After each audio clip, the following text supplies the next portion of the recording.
Hi, Robert McArthur with Maryland Homes team of Remax Components. Episode 40, 5 tips when buying a newly constructed home. Are you a buyer and you're considering buying a new constructed home? Well, many other buyers have now that we're in a seller's market and there's low inventory out there of resale properties. Let's talk about that more when we come back.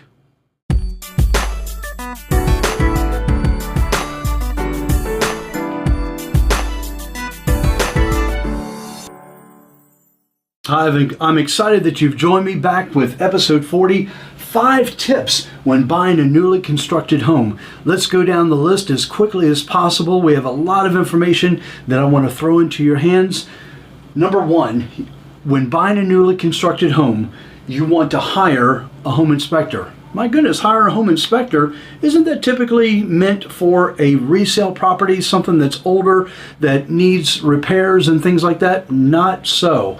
You want to hire a home inspector. Why? Because a home inspector has your best interest in mind.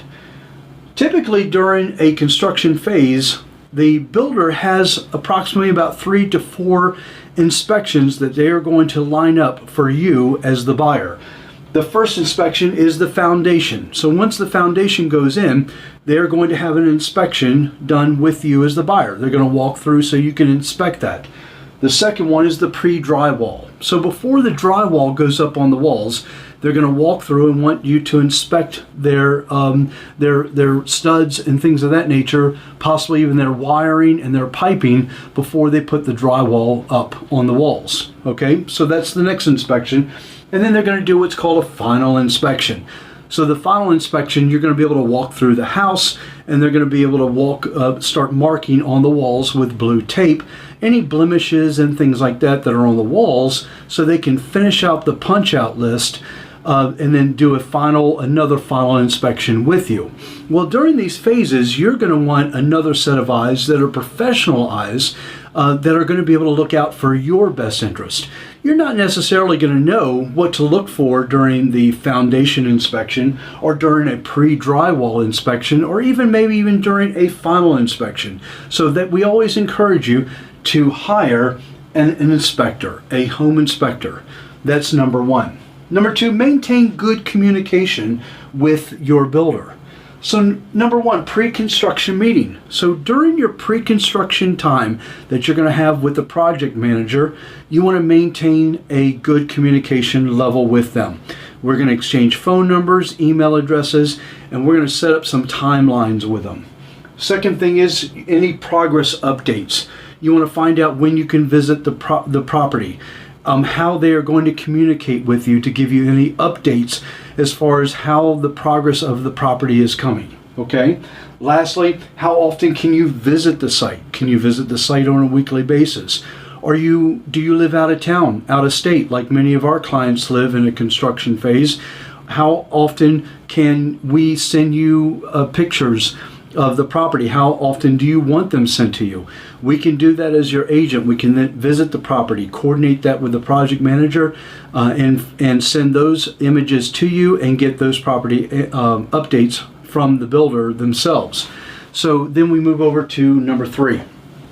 Look for builders' incentives. Now this is really important. So during the very onset of getting the information from the builder, we're going to look out on your behalf for any incentives. So if you're looking for granite countertops, or you're looking for a larger mudroom, or you're looking for that finished basement, or that beautiful sunroom that you've always dreamed of having, we want to look out for the builder incentives that you don't have to necessarily tap into the loan and add thousands and thousands of dollars to the loan package. Maybe the builder has an incentive for you, whereas if you were to use, let's say, their title company or their loan company, they can add on maybe a $10,000, $15,000, $20,000 incentive just for using their preferred vendors. So we would then look out for you on your behalf to add in certain amenities such as upgraded cabinetry or flooring, upgrading the flooring for you.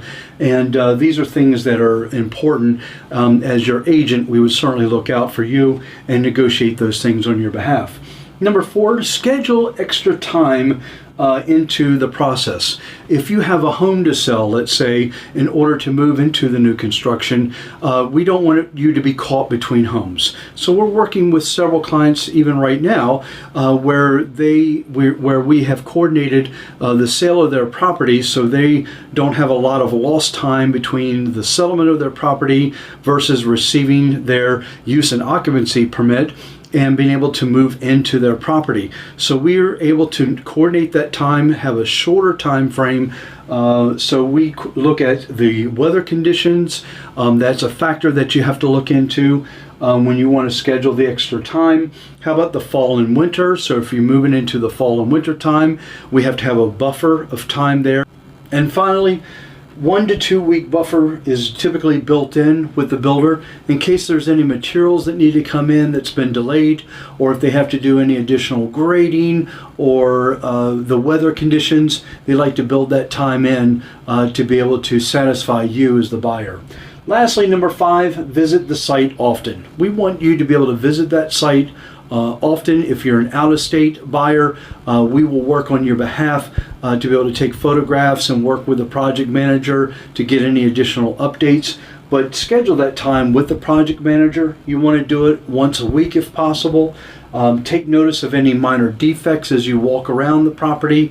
And also take pictures of any pipe connections, any plumbing connections that are in the property. The reason for that is that if you want to relocate a sink, let's say at a later time, you want to be able to know where all that pipe connections are located behind the walls, and also take any photographs of any wiring that's behind the walls. The reason for that, again, is that if you want to install ceiling fans or you want to install surround sound system, you want to know where that wiring is located. So I hope you enjoyed this. This has been an exciting time for us. Finally, we want you to have fun and watch your home come alive. We want you to watch your home come alive with us by your side, of course. It takes an experienced realtor to be able to take you from point A to point B, someone with knowledge in the new construction phases. And we want us to be the realtor of choice. So give us a call at 443-885-0875, or better yet, visit our website at marylandhomesteam.com. Let us sit down and at least discuss with you what your dreams are, what your passions are, what you are looking for in a new home, and let us help guide you into the areas that you are looking for and what homes that are available in those particular zip codes. And we are very well versed in this area. We know the home builders, and we would love to be able to walk hand in hand with you. So give us a call, have a blessed day, and if you have any questions, reach out to us.